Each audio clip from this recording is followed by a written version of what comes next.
If you go into our members' homes, close your eyes and you think, if this family dies tomorrow, and I'm lazy, I don't close them, I don't show them the passion for our product, right? Most likely, they're never going to hear about life insurance again until it's too late. Yeah. Till they retire, till they're sick, till they're dying, whatever, right? We're probably the first and last person to ever contact them about life insurance, right? Yeah. I got to at least plant the seed, but I got to be passionate about what I do, right? If let's say I wrote $1,000 for the day, this is my last appointment, I'm like, I'm just going to shortcut this one and get out of here, right? Because I'm already successful. Or I wrote nothing for the day, I'm going to shortcut this one because I just want to get home, right? We can absolutely not only affect the family that we're in front of, but multiple generations to come if we just influence them to put a little bit of money away, right? And invest it in life insurance. We can be that one moment that changes their life in a different direction.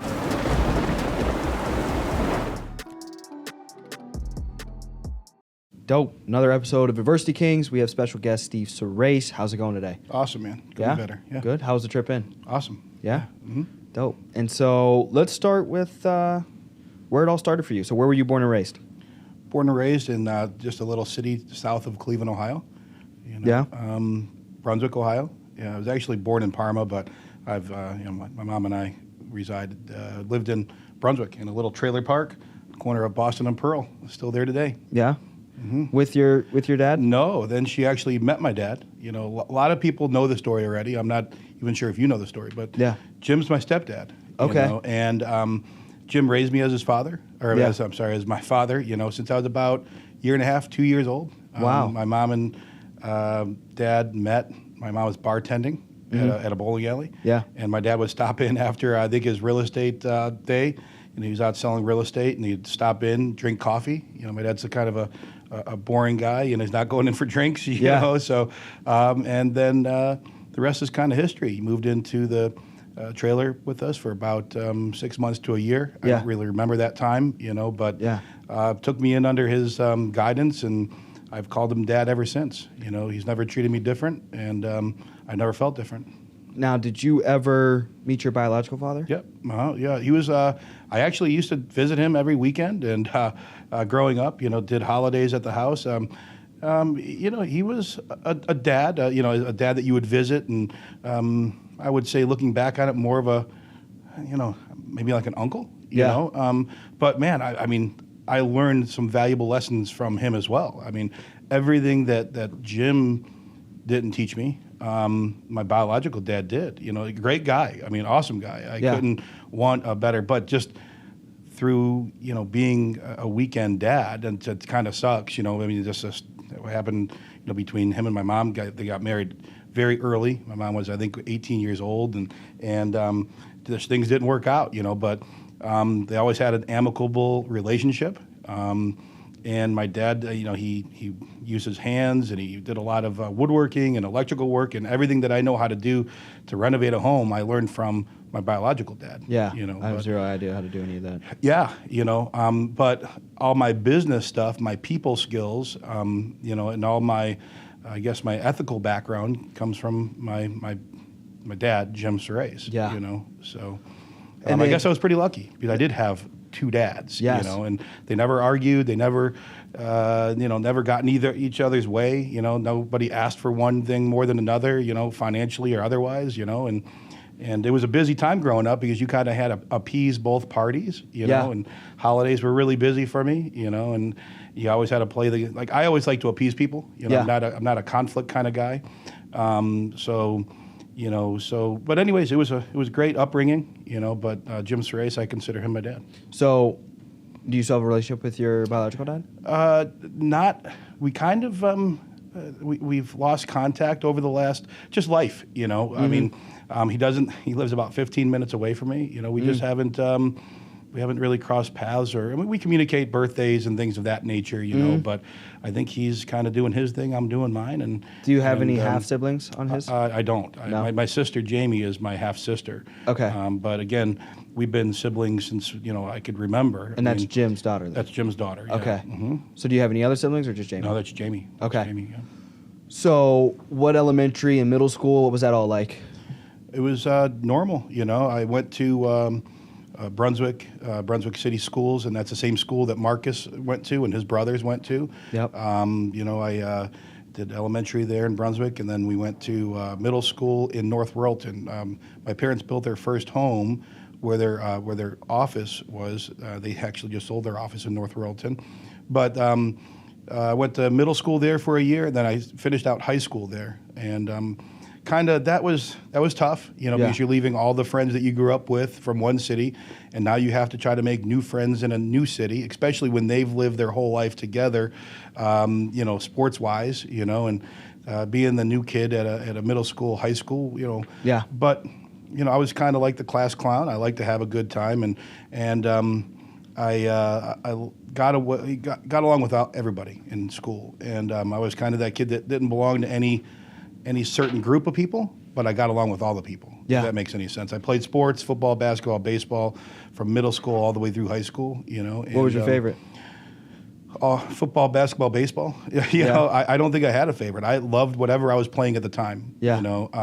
I'm still highly competitive. I don't care what game we're playing. If we're playing, cornhole or basketball, I hate losing. I hate losing. But Marcus and I used to play a lot of Madden together. Yeah, that's what I heard. Yeah, and I don't know. I don't remember him ever winning the game, but I mean, he thinks differently. So Yeah. yeah. But no, any game I was playing, and that's always my favorite. And looking back on it, I got the opportunity to coach my kids at different sports that I didn't play. And looking back, I love basketball, but man, wrestling. I started coaching my kids when they were very young at wrestling, and maybe that's my favorite. I know it sounds weird because I never played it, but that might be my favorite sport. Yeah. That's probably one of the hardest sports. I could imagine. If not, it's got to be top 3 hardest sports. It's individual. It's all about you and that other person on the mat, nobody else. Your coaches can will you through, but they can't make you, pin somebody or do a move. Or the amount of endurance it requires to go that 6 minutes, 8 minutes, however long that match is. And then the practices. I wrestled for 2 years, and I remember doing practices and preparing for, qualifying for states, you know what I mean? And when you're preparing and doing, you're talking about trying to live wrestle for half an hour to an hour, let alone, just live wrestling in general. It's so physically exhausting, and that bleeds over into the mental. And so the mental exhaustion as well. You talk about wrestlers. The 4 brothers, they're wrestlers, right? Derek, Danny and Derek. Yeah, I think Derek was runner-up state champ. 2-3 years in a row. I don't know if he ever was a state champ, and I think he did really good in college, and obviously wrestled in the WWF. And yeah. How many kids do you have? I have 3. My oldest son is 25. That's Caleb, and my middle son is 21, Joshua, and my daughter just turned 21. I'm sorry, he's 23. My daughter's 21. That's Naomi. So. And so, did they all wrestle? Who wrestled? My 2 boys. My oldest boy, Caleb, and Joshua, both of them wrestled. I could see Naomi wanting to wrestle. Now it's a thing. You could actually, girls can wrestle. And I think my daughter's the most competitive out of all my kids, for sure. She'll do anything to win, sometimes cheat. I don't know if that's what I taught her. I'm not sure. I didn't teach her to cheat to win, but the desire to win was, greater than, she would cheat at Candyland. She would rig the deck. I remember, she would make sure that the second card pulled was her, and take her to the top of the board. But, she played rugby and she played soccer, and then her problem was that she got bored quick. And she would play softball, go to the All-Star game. The next year she's like, I don't want to play. I'm like, what? That's, you're best at that. Then she'd play soccer, go to the All-Star game, and then she would be bored with that. Then she played rugby, and she could have had a full ride to college for rugby, and she was awesome at it. Such another difficult sport, to understand, because it's just not our traditional sport here. But and the 2 boys were just so different. My oldest son would wrestle, and he didn't have much technique, but he had the power and grit. And when he thought he was down, he would do the hip toss. It's the easiest move. But he would just outstrength somebody. But my middle son, he didn't really had the strength, but he always had the finesse to outpoint you. He had the brains and he had the smarts. So. Which one was better? Oh man, probably my oldest son was better at wrestling, and my middle son, he was good. And he just I don't think that was a sport for him. Yeah. What was his sport? I think it was more school. He did really, really well in school. And he played baseball. They all played baseball. I never really pushed them to go on the travel team. I've seen a lot of kids get burned out. I wish I would have pushed a little bit more, but it was one of those things as a parent, you just don't know if I'm going to push them away from it or push them into it. Yeah. You know? But they all wrestled and they played football. I was their football coach for many, many years. Yeah. I started off in flag football and moved my way up to the varsity league right before they went to middle school football. So Okay. I coached both boys. My daughter cheered for them. I coached my daughters, did a little assistant coaching at rugby. Yeah. And some other sports. But Okay. I was super involved with them. I don't think I missed one game, one practice. And, Yeah. And I just loved, that was a huge part of who I am and who they are. What was like the music and the movies and the hobbies that you did as a kid? What were you into? So here's something crazy. So I really didn't care for movies all that much. Whatever Yeah. my hobbies were playing sports. Yeah. Anything outside, BMX riding, stunt riding. I got into skateboarding a little bit. Did you guys have music? Yeah. I don't listen to music for the words. If you talk to my wife today, I like the rhythm. I love the rhythm. I'm a rhythm guy. And all the music that I liked, my dad didn't approve of, so he would usually break all my CDs or cassettes back in the day. I had, but I didn't have a genre. I didn't listen to country back in the day. Okay. Today I do. My Yep. wife kind of got me into the country. I grew up I don't on even it. know if you could call it country. Yeah. But I listened to pretty hardcore rap and Yeah. a lot of grunge. That was the music of the Did time. Marcus some put rock. you on rap, or did you No, find rap no. I first? found rap way before Marcus. I mean, Okay. I hate to say it, but like Eazy-E and NWA and 2 Live Crew, and again, everything that was pretty hardcore, and Yeah. and moving into Ice Cube and Ice-T and all that kind of good stuff. Everything that had the parental sticker on it, Yeah. I bought. My dad would find, he would break. Yeah. And I'd go back out and buy it again. Yeah. So, yeah. But then I got into mostly rock. Yeah. Never really a heavy metal kind of guy. I Yep. didn't get into Metallica until later in life, but now I love everything. I love every genre of music. I'd love to listen to it, but mostly for the beats, not so much for the words. Yeah. You like the No Sugar Tonight? I do. Yeah, No of course. Sugar Yeah, Tonight. yeah. Love it. That's yeah. one of my go-tos right now. Yeah. Love all even the new music. I mean, I love going to festivals now. Yeah. I love, my big thing is, a lot of people like clothes and watches and jewelry and cars, and I like all those things. But to me, all that stuff's going to stay here. I think our memories are going to go with us. Maybe not. I don't Yeah. know. But experience is what I'm about. They're a little longer lasting than the, you know what I mean? The new car, it's cool for a week. It is. It is. You know what I mean? The new watch, Yeah. maybe cool for a week. Yeah. I don't know. Like the bigger the thing, it might be cooler a little longer, but a good memory, man. You play a song or something, you Yeah. could live that Oh, thing out for yeah, years. Yeah.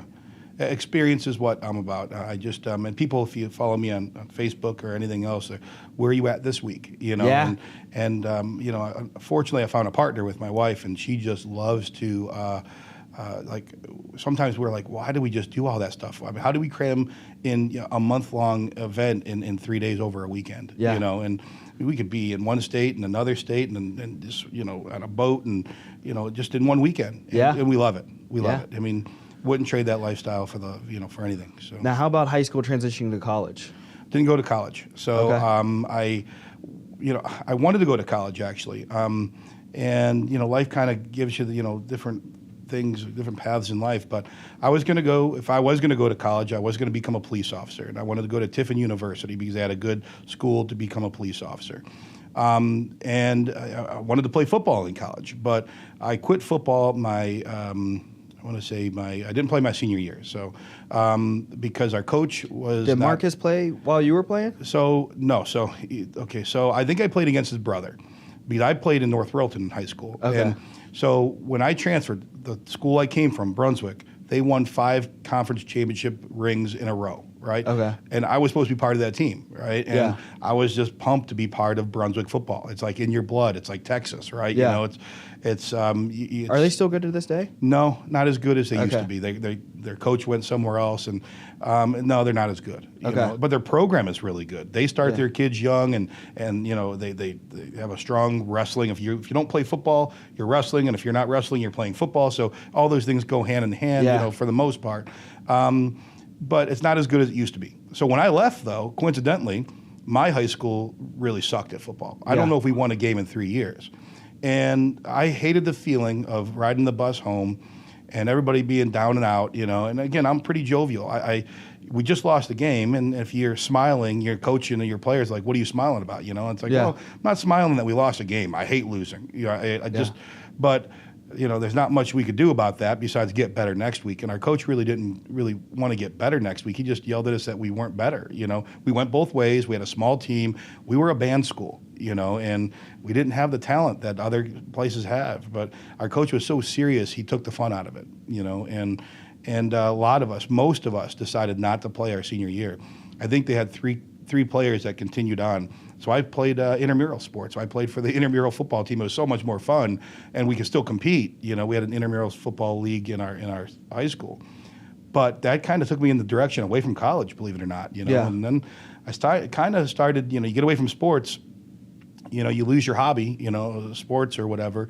You start hanging around with the wrong crowd. I went back to some of my old friends in Brunswick, and they weren't doing such good things, you know. I was smart enough not to get caught and not to really go overboard with the stuff that I was doing. I just got sucked into some of that lifestyle. But my senior year, my spring break, I got my insurance license. I went to the 40-hour course, and you know, I wanted to make money. I saw my dad. I had a very huge influence. His name is Tony DiPaolo. My mom hired him. He, you know, had the Mustang that I wanted, the radio that I wanted. I was really into car stereos. Your mom was then. in the business? Oh yeah, she was an MGA, and she hired a lot of people. And wow. And she still gets residual income from her own personal accounts today. You know. Wow. So, yeah. So, growing up, when That's my parents insane. were building this business, I lived at my grandma's house. I caught the school bus from my grandma's house. I woke up at my grandma's house. I went back to my grandma's. My grandma pretty much, she didn't raise us. My parents were always there. But I spent more time with my grandma while my mom and dad were building the business. Yeah. They were literally building the business together. I mean, his story is awesome. I mean, you got to have him on one of these things because it's just, you know, his first year he became a partner SGA. People didn't know he was a partner his first year. Yeah. His SGA, you know, was dying of leukemia. He became a partner. His SGA died. He was here for 8 months and he became a partner. He's on his 40th year this month. Well, I think it's beginning of December he'll be on his 40th year with our company. He got licensed, I believe, at the end of November, 40 years ago. So next month will be 40 years. That's right. Yeah. Wow. So 1994, I got my insurance license as soon as I graduated high school. Don't know how I passed the test. I just knew that this answer 40 was hours? this answer. I had to go through 40 hours of classroom training. And then I got my, when I graduated, probably the week of my graduation, I went and took my test. Yeah. Passed my test with a 70%. Actually walked out thinking that I failed because I thought you had to get better than 70%. She goes, why are you so upset? I said, well, I think I failed, you know. And she goes, no, you passed with a 70%. I'm like, great. So I went out and celebrated, took my girlfriend out to True Lies with my car. They had these big subwoofers in it and speakers and such. And what kind of car? It was a Camaro. It was a junky four-cylinder Camaro. I remember it, you know. But I customized everything, everything in it. That was another hobby of mine was my car stereo. Yeah. And so I came out, my car was stolen. So the day I got my license, it was like I went from here to here. That's kind of like the story of my life. Sometimes, you could have the best day and the worst day all in the same day. You know? So, but anyways, it all worked out. I got a better Camaro, had T-tops, the mullet to go with it. I was going to ask. Yeah, I was literally thinking, I was like, did you have a mullet? I had a mullet. Yeah, I did. Now, when I only had a mullet for a little bit, through high school. But when I came to American Income in '94, I was making okay money. But if you don't have discipline in this business, it's just not going to work out, right? I had other priorities, like hanging out with my friends and back in the day playing like Sega, or Nintendo number one, right? But I thought I made it. I thought just because I got my insurance license that, it's like Tommy Boy, right? I got my insurance license. My dad's the boss. I should be just raking in the dough. Yeah. But again, all my friends, they weren't focused on a career. And, American Income is a career, right? Oh, my God, yes. So I started going down the wrong path. And when my parents were on convention one year, I signed up for the Army. Yeah. Never watched an Army movie, never watched Platoon, never watched Apocalypse Now, none of that stuff. And I went in, I had a really good ASVAB score, which is a score that places you into jobs. Yep. I scored super high on that. I was pretty well educated, and I didn't apply myself in school. I didn't like school. I found myself, I got smarter after school. I figured math out finally after school. I wish I would have figured it out in school. But, so I did good in the ASVAB test, right? I had any job I wanted in the United States Army. I could have probably went to the Air Force or Marine. I don't know why. I just said, I'm going to the Army. I got to get away, right? I was living my dad's shadow a little bit. My dad was my boss. It's a hard thing to do at 18 years old. So joined the Army. I joined the 82nd Airborne. I was an infantry paratrooper, one of the highest speed, Army units in the world, infantry, they train to kill people, Yeah, infantry paratrooper. That's hard. As a paratrooper, we're physically fit, is right up my alley, so I had everything to do with athletics and leadership and the coolest part about the United States Army and probably the military, but I can only speak on the Army, is they take a kid, didn't do any camping, I wasn't a Boy Scout, I was a Cub Scout, wasn't a Boy Scout, didn't watch any Army movies, and in a very short period of time, they break you down, and if you're willing to be coachable and learn their systems, within 90 days, you're learning to shoot guns and weapons that I've never shot in my life, to defend yourself and defend your brothers that are there with you. You know? And in the infantry, anybody gets the infantry, even if you fail the ASVAB. I don't know if it's possible to fail the ASVAB, but that's the job you get if you don't qualify for anything else. So when I joined, I was amongst people that I grew up with. We grew up in a trailer park. We grew up in a condominium complex. It was kind of known as the Projects of Brunswick. They're both still there. I still live in Brunswick today. I drive through there once in a while just to show people where my roots are, and I still have friends that live there today. We say hi. I pulled through there the other night and waved to some friends I grew up with as a kid. And they say, hey, what are you guys doing? And, different lifestyle now. Yeah. And it's sad to see them in their same rut, and they made that choice to stay, Maybe they didn't get the opportunity like I had. But yeah, man, it was awesome. It's a really cool story, and I went to the Army, did that for 3.5 years, one of the shortest contracts, that you could choose. Wasn't sure if I was going to continue with it, so my recruiter did me a couple solids. He's like, listen, you don't know nothing about the Army. I'm going to give you the shortest contract so you can make a decision if you want to be here or not. I mean, he could have probably signed me up for 8 years. I'd been like, yeah, okay, where do I sign, right? I joined a PSYOPs unit afterwards, so when I left the 82nd Airborne, luckily I was in a time we had no war. Now, at the time, we were ready to go. I wanted to go. As a matter of fact, I was upset we weren't going. We got called out 1,000,000 times, but there were always false calls. Looking back on it, boy, was I blessed to go to anywhere that's, people are going places and they're getting blown up by things they can't even see. It's sad, right? Yeah. So thankfully, I learned a lot about training. That's where I think my training background is. Taking somebody that has no experience in their field, making it fun, making it exciting, and making somebody productive in a very short period of time. And I took a lot of those tactics they teach you in the Army, and I applied it to American Income. Came back a more mature person. I had a wife. I was bringing back a wife that was pregnant, and I had my first child at about maybe when I was 20, 21 years old, and then I had them 2 years apart from there on out. So, but man, did that teach me a lot about life, and I applied a lot of that towards my American Income Life career, so I'm so happy that happened. Sometimes I wish I was still in, but thinking back, I loved that structure, and that's where I think Surace Smith they did very good. We had a structured system. It was easy to transfer to people who have never done it before, easy to understand, fun. And everything that the Army really was, is kind of what we had at Surace Smith when I came back in '97. So I came back in '97. I came back with the insurance company thing and worked my way up through the ranks. I became an SA, GA, MGA. I was a PR manager for some time. I signed up some groups. I became a partner with my dad for about 3 years. At the time, we were in Category 3. We got to walk on stage together, and we won our category. And then I broke off from him. Probably one of the worst decisions I made, looking back on it, but when you're a young 25-year-old guy, sometimes that you don't want to be in a legend's shadow, and my dad was a legend, he was been with the company for a long time. He was doing really well. He was, doing all the right things in all the right places. That was like Jim Surace. And then there was Jim Surace and his son, and I wanted to be Steve Surace. So, looking back on it, being Jim Surace's partner is not a bad thing. You know, I mean, it worked out well for Marcus and his current partners, right? But I got a little greedy. Wanted to take Marcus with me. I'm not sure if he allowed Marcus to come with me. Usually so I went to the eastern part of Ohio, western part of Pennsylvania, started running the agency, probably did everything you could do wrong as an SGA as a 25-year-old, you know.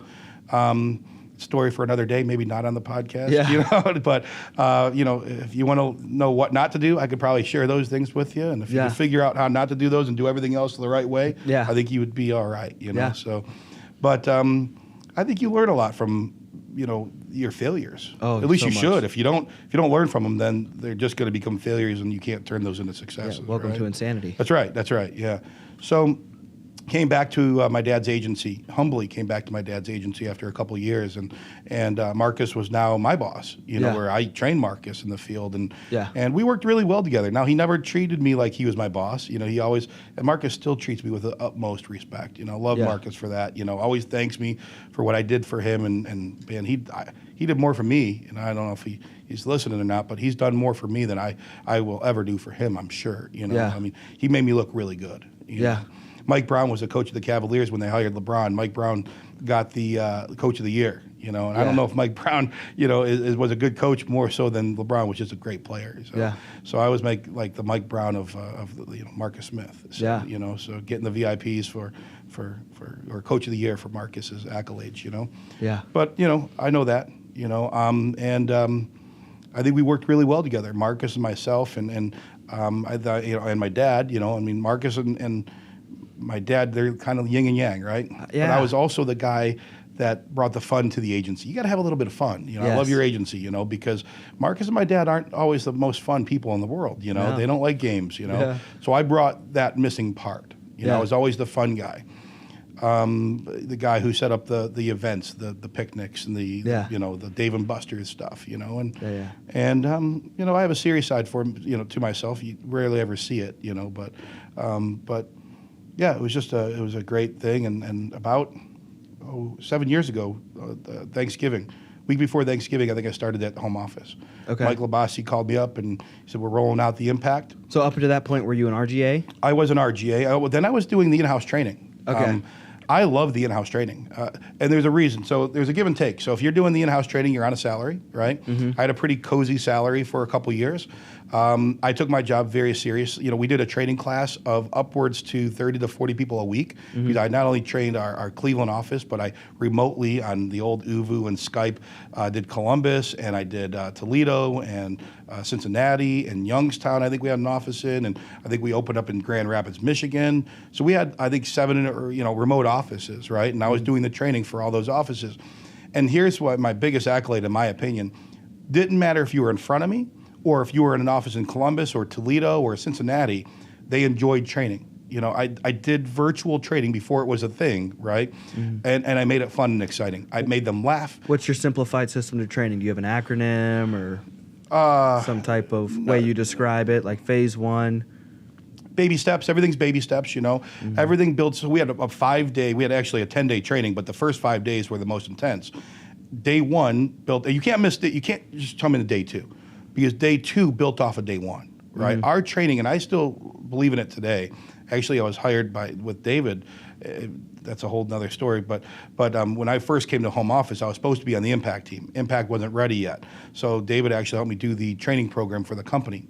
It's kind of a mixture of 3 or 4 different training systems, including Surace Smith.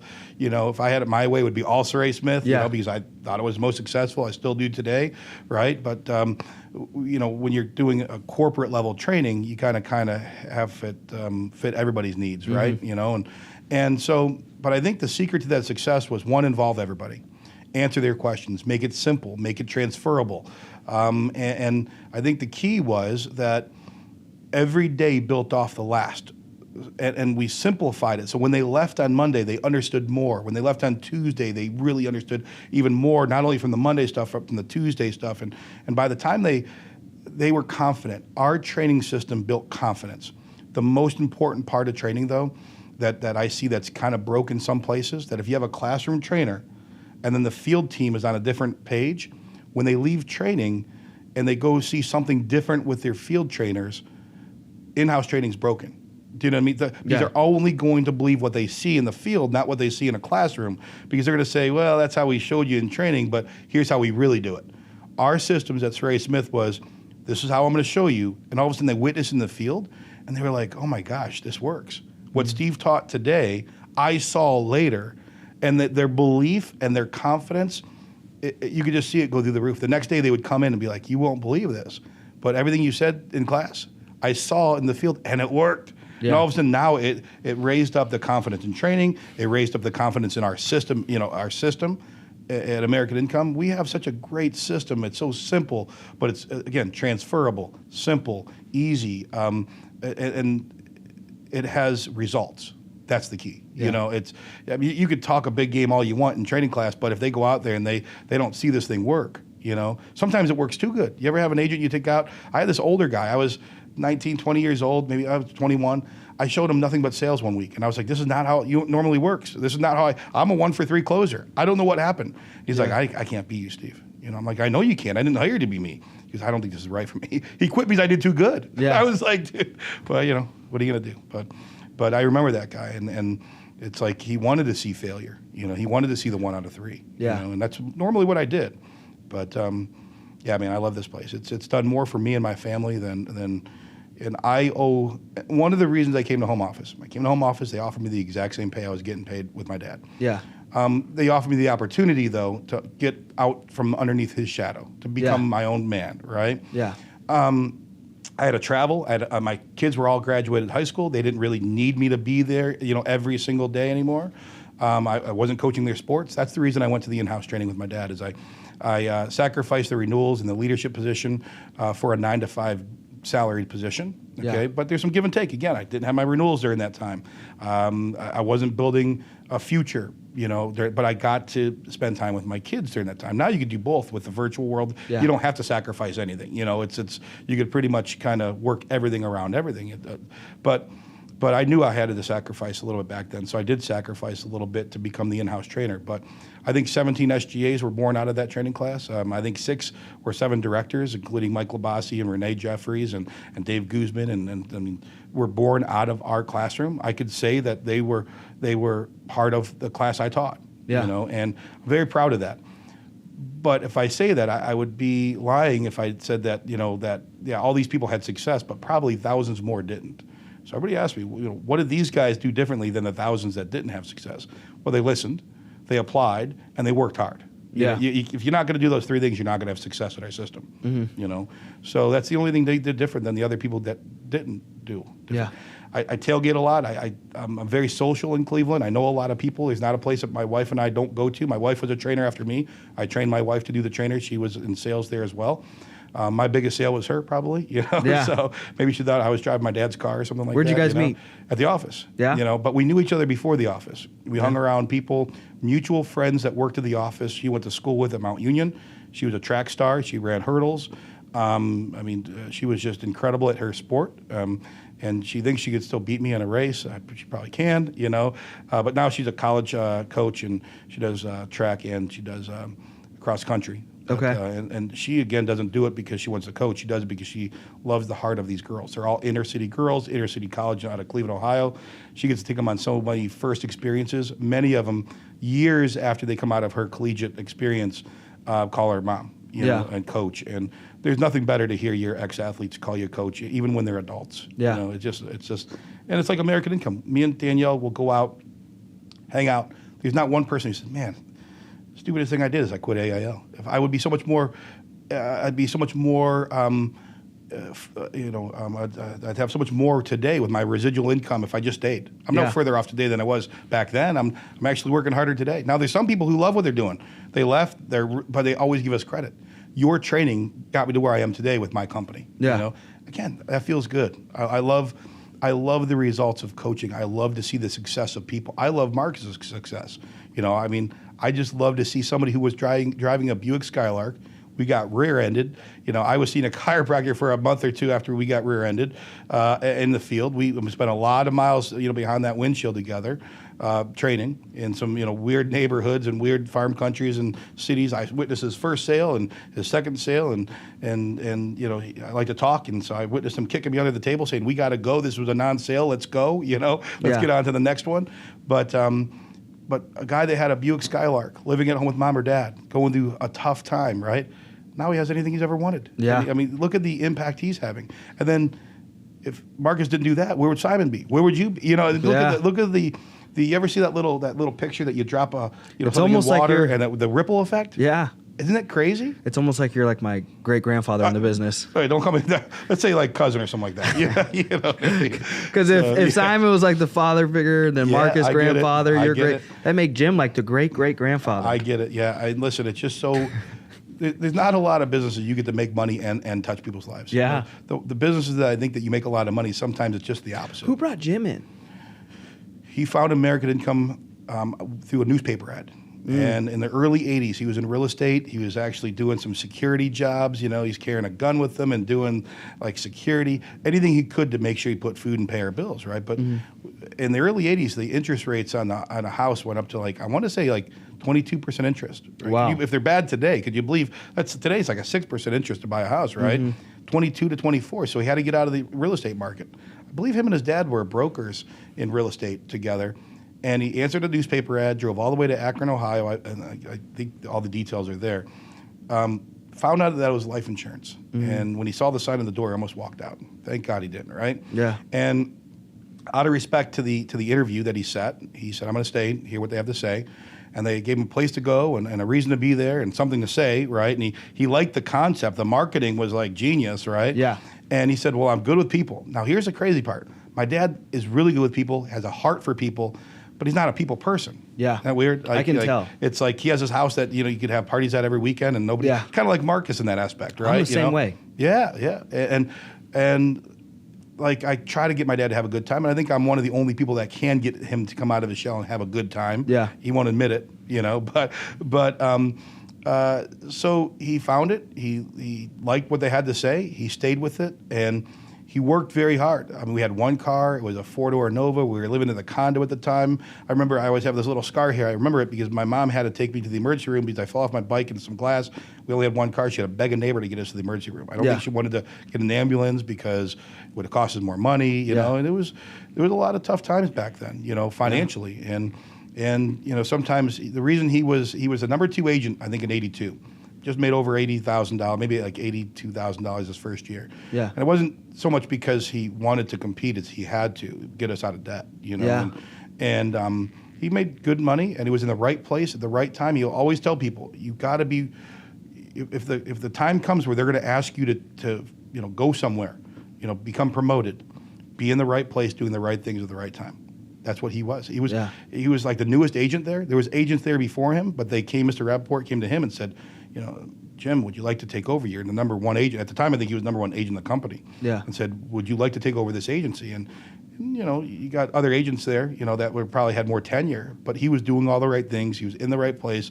And I always believe that I have this theory in life that your strength is your weakness, right? Yeah. Everybody has their strengths, but everybody has their weaknesses, but a lot of times they're the same. Yeah. Right? And his strength is that he likes to be a leader, right? He wants to lead. He wants to show you how things can be done the right way.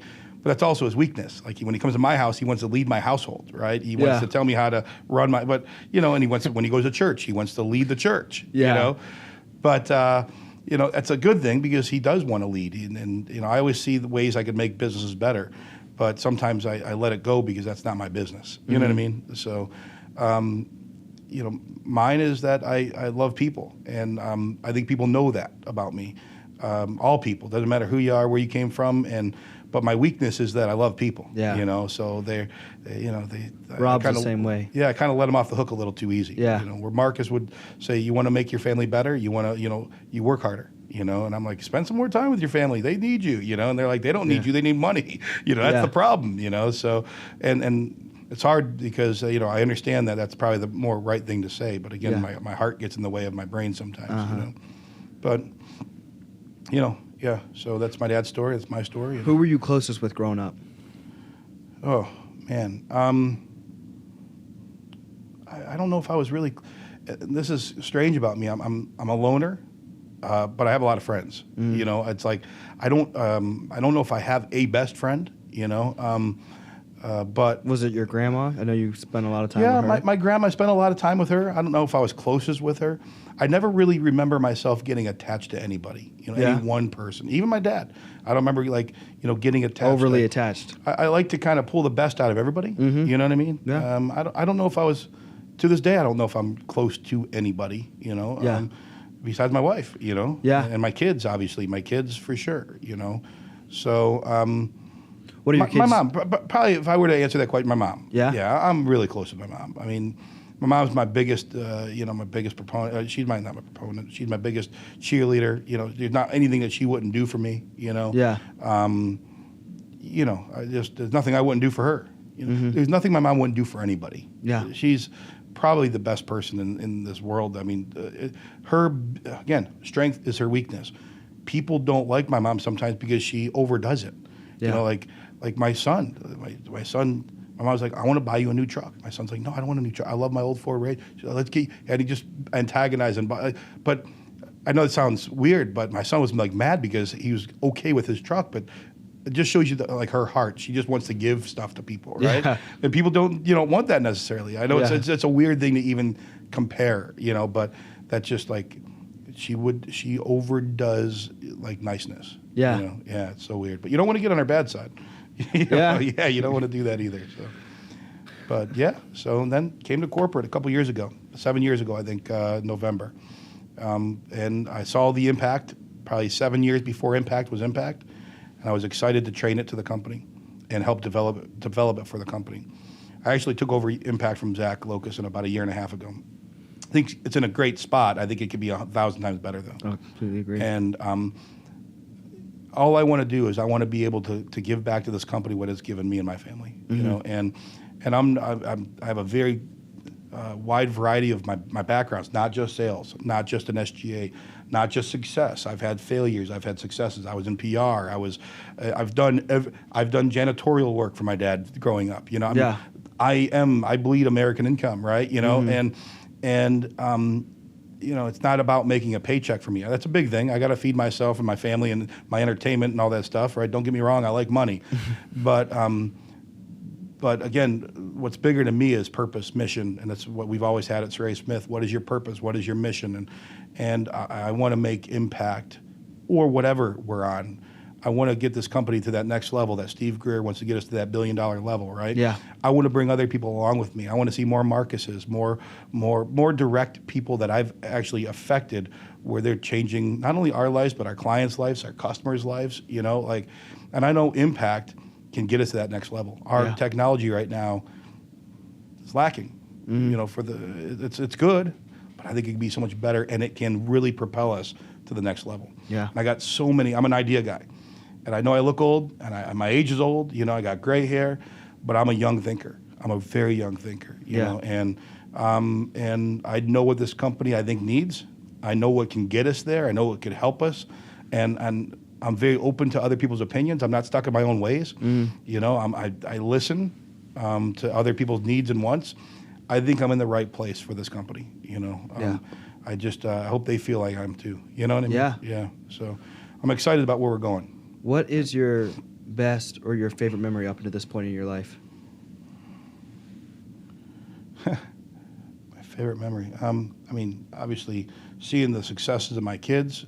For sure. Seeing the successes of the agents, of the agency. Our agency, I've always had a coaching role. If I was training the agency, it was never me on stage, but it was my people I had coached, people I've led, influenced, right? One way or the other. There's people who told me that Steve, I know an SGA today that I was in his training class, and I took him out for a drink and some appetizers at this dive bar in Harrisburg, Pennsylvania, and he'll always remember that, and he'll say, I don't know if that influenced him to stay or to stay any longer, but it's those relationships. But what is my one? I don't know if I have one thing in my life that I just had my favorite memory of, I don't know, something comes to mind. I hate to say this. It's hard. In fifth grade, I know this is going to sound crazy. Yeah. But my basketball team won the championship game, and I came home, and I was a high scorer in the basketball game, and I came home, and my parents were playing "We Are the Champions." They made a poster for me. Yeah. It said high score, and it was like they made a huge deal of it. Now, unfortunately, it was fifth grade. You know what I mean? Yeah. Like I wish I could say we won a national championship in high school or in college or I think. I think my biggest accomplishment, and it's not one of them, is the relationship I have with people. Like I could think to the Army, I could think to American Income, I could think to I mean, those people.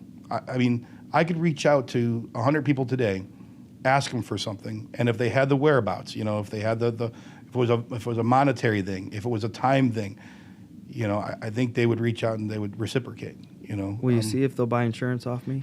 Absolutely, they probably already do. You know, but I my life I think boils down to relationships with people. Yeah, and I think I have a lot of friends. Yeah, you know, and my Facebook friends aren't Facebook friends. You know what I mean? Yeah. I mean, there's some on there that I just don't know. You know, but I think I've influenced or touched them or somehow, some way. You know, they'll. You know, there's again, and so same thing with my wife. I met her. You know, we both have really good relationships with people. Mm-hmm. And hers is her college days, her coaching days, and you know, I just hope someday that, you know, if I'm not here, that I'm remembered by those people. You know, Yeah. and again, that's what makes me most happy. You know, but that's my accomplishment is my relationship with people, all people. You know, I don't care who it is. You know, but what about hardest adversity you've had to overcome? Yeah, I mean, maybe we're all still in that, you know. I mean, hardest adversity, raising kids isn't easy. You know, there's a lot of things that your kids do that, you know, I think I was a really good dad, first and foremost. I think I was a really good dad. And, you know, there's a lot of people who probably wouldn't say that or couldn't say that, you know, and it wasn't just about providing shoes and clothing, and my parents did all that for them, you know, but it was just being there for them. And the payoff is actually now when my kids are in their 20s, they're in their mid-20s. My oldest is 25, 23, 21. And when they could finally come to me and say, Dad, all that stuff that I told you that I wasn't listening to and all that stuff that I wasn't sure about, you were right, you know. And I think I was a good dad, you know. I think I could have done better, you know. But hardest adversities is probably seeing my kids struggle, you know. That's... You never want to say, I can control my stuff. You know what I mean? Yeah. If I'm struggling, I can figure out how to get out of it, you know, but my hardest adversity, and, you know, sometimes is seeing people like, you know, I know this is probably the first time I'll admit it outside of admitting it to my wife, you know, but, you know, seeing people that, like a Marcus, right? You know, seeing Marcus having the success that Marcus has, saying, I could have had that too, maybe. You know what I mean? And, you know, but the thing is, I always go back and say there's nobody who influenced that but me. Do you know what I mean? Yeah. I'll never say that, you know, I always hold myself accountable. Yeah. You know, so there's a lot of things I did in my life that I could tell you I did wrong, but I'll never point the finger at anybody else for what happened. It's always something that I did, you know. Mm-hmm. I believe in karma. I believe you do something good happens. You do something bad's going to happen. Yeah. Maybe not right away, but it's going to happen, you know. Yeah. And I've done my fair share of bad. You know, nothing that's illegal bad. You know what I mean? Nothing jail bad. But you know, yeah, that's there's been adversity all through your life. I think that's what makes you who you are. Yeah. And I think that's what makes you, like, there's people who come to me now, the things that I've done in the past, I'm like, hold on, stop doing that. I've done that, you know? Mm-hmm. And I think that's what makes me relatable, because I can tell you, like, you're a young SGA. Let me tell you what not to do as a young SGA. I was a young SGA. You know, I had my own office. You know, I had a lot of power, and maybe it got to me. And I'm going to tell you what not to do right now so you don't go down the same path. Yeah. Maybe the reason I'm not an SGA or successful is because I did this, this, and this. Don't do this. Yeah. You know what I mean? And I think that holds a lot of weight. Absolutely. You know, if I just come in here and tell you why I was just a successful SGA my whole life, you know, then you're like, well, tell me. There's no real substance to that. You know, you just, you know, I think you learn more through that failure. You know, that tough times, it makes you more relatable. You know, but I'll tell you one thing is mostly through those tough times, I always smiled. I always had a good time. I always found the positive, and I always turned those tough times into fun times. You know? Absolutely. Good times, you know. Do you have a favorite movie? Oh, I'm going to steal my dad's probably. Maybe I'm getting old because of it. I like Saving Private Ryan. It's I like that movie now, you know. The idea of what they're doing, the band of brothers going there for a common cause just to get home, you know. Saving Private Ryan, not Saving Private Ryan, Schindler's List is my dad's probably one of his favorite movies. And I'm going to steal it from him because the purpose at the end of the movie, you ever watch the movie Schindler's List? So my dad sounds took me and my familiar. sister to a small Jewish community outside of Cleveland. Schindler's List is about a business owner during the Holocaust, Yeah. and this is going to sound weird, but I can't believe the Holocaust happened in our time. And when I mean our time, like our grandparents, they lived through it, right? You know, like I couldn't. It just I'm very interested in the Holocaust. I sometimes say I like it, and nobody can like the Holocaust. You know what I mean? But I can't believe that happened within our relatives' lifetime, right? So it interests me. But this guy who owned a business, what he would do is he would buy Jews that were going to go to the concentration camps to work in his factory that built bullets, right? Mm-hmm. And that never worked. He built ammunition that never worked because the people who were building them, it was going to go to kill their family members, right? Yeah. And he would have to try to buy these Jews, right, from the Germans. And I think he might have been German himself. But at the end of the movie, he's looking at they finally, they freed the Jews, and all his people, they left the factory, right, and they were thanking him. They all thanked him, and this is a true story, right? And at the end of the movie, you could see him looking at his car, and he goes, "I could have sold this car. That's 10 more Jews. I could have sold my ring, my teeth. I have a gold tooth. That's 2 more Jews." All he wanted is he saved family, millions. Well, I don't want to say millions, thousands, hundreds of families because the bloodline that lived on because of him. Yeah. And all he wanted to do is more. He didn't care about the money. He didn't care about the business. He cared about the helping the people, right? And thank God my dad took it. I didn't want to go. We were like, what are we going to this weird movie for? It's black and white. I think I was 16 years old. My sister was, we were complaining we didn't want to go to the movie. But at the end of the movie, the last scene is you see the people that he saved in real time today. Mm-hmm. They were older. Now they're probably mostly dead today. But in the movie, at the end, they showed you the picture portrayed in the movie, the actor, and the actual person. And they said he has 3 grandkids, 10 grand, whatever, And everybody was either crying in the movie theater, sniffling, or they just shut up and watched. They did. Yeah. You walked out and it was complete silent. It was a heavy, heavy movie. That's insane. A heavy movie, but it's about people, and that's what we do. We deal with people. Yeah. Our clients, our clientele, our agents. And could you imagine if just one more person, we could sell life insurance to, and I think one of the things I taught in my training class is to. There's one. You ever watch Back to the Future? It's a little okay. So Back to the Future, one of my dad's favorite movies too. I like Back to the Future, but had a big meaning to it, right? That if you do one thing differently in your past, your future can be completely different. Remember when Biff went back there and he beat up Biff, or Marty McFly beat up Biff, and then now in one movie he's washing Marty's car, and the next movie Marty's washing his car because of one scene, right? The fight scene. Well, I think that's. If you go into our members' homes and you close your eyes for a quick second, I don't encourage people to close their eyes, but if you close your eyes and you think, if this family dies tomorrow, and I'm lazy, I don't close them, I don't show them the passion for our product, right? Most likely, they're never going to hear about life insurance again until it's too late. Yeah. Till they retire, till they're sick, till they're dying, whatever, right? We're probably the first and last person to ever contact them about life insurance, right? Yeah. I got to at least plant the seed, but I got to be passionate about what I do, right? Because if let's say I wrote $1,000 for the day, this is my last appointment, I'm just going to shortcut this one and get out of here, right? Because I'm already successful. Or I wrote nothing for the day, I'm going to shortcut this one because I just want to get home, right? Whatever it may be, I just want to get home. I'm going to shortcut my appointment. Could you imagine if they didn't buy life insurance, what third generation or the next generation or if they died with nothing in the bank and they just, I wish I could tell the whole story out because there was a good story that I have to tell, but we don't have time. And we can absolutely not only affect the family that we're in front of, but multiple generations to come if we just influence them to put a little bit of money away, right? Absolutely. And invest it in life insurance. Absolutely. We can be that one moment that changes their life in a different direction. How many inner city kids do you think are artists or musicians or scientists or athletes, right? Everybody says athletes, but how many are actually scientists that could maybe cure COVID or cure cancer? But they'll never get the opportunity because their parents can't put them into school. Yeah. Now, athletes, maybe they get into school because they're athletic, but that's not going to cure cancer. You know what I mean? But how many artists, musicians, business people can change the world if they just had the opportunity to go to college? Yeah. Right? How many athletes will never be recognized to be the best athlete because their mom can't buy them a bat or cleats? And I just wonder how many people we don't touch and that we could, you know what I mean? Yeah. So we have a product that is life-changing. It's life-changing, You know, it's generational changing, and if we don't believe that it is, we're in the wrong industry. You know, we absolutely are, and we get paid to do that. Isn't that crazy? Mm-hmm. You know, not only we get paid, but we get paid really good.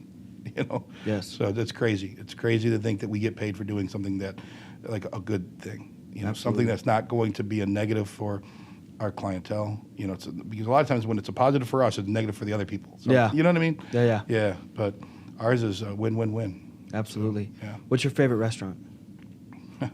Shinto's, Japanese steakhouse. You've been there with Marcus in Strongsville, I don't right? think so. You've never been to Shinto's? That's the only restaurant he goes to besides Foster's. Yeah. They cook the sushi place. I don't think so. Oh, it's his favorite restaurant too, I guarantee you. Yeah. Foster's is probably his favorite, but it's a Japanese steakhouse. Like, and the food is great, right? Best, some of the best steak you'll ever have. And Marcus made me eat my first piece of sushi there. Now I eat sushi, but not like real sushi. This is like Americanized sushi. You know? Yeah. But the reason I like it is that the social aspect. What's Foster's? It's a bar by his house, and he likes the fried bologna sandwich. Oh, okay. Yeah, ask him; he'll tell you. I thought he only eats like broccoli. You would think so. I saw him at the SGA event here recently, and it was not just broccoli. No, so. he eats fried. No, don't let him fool you.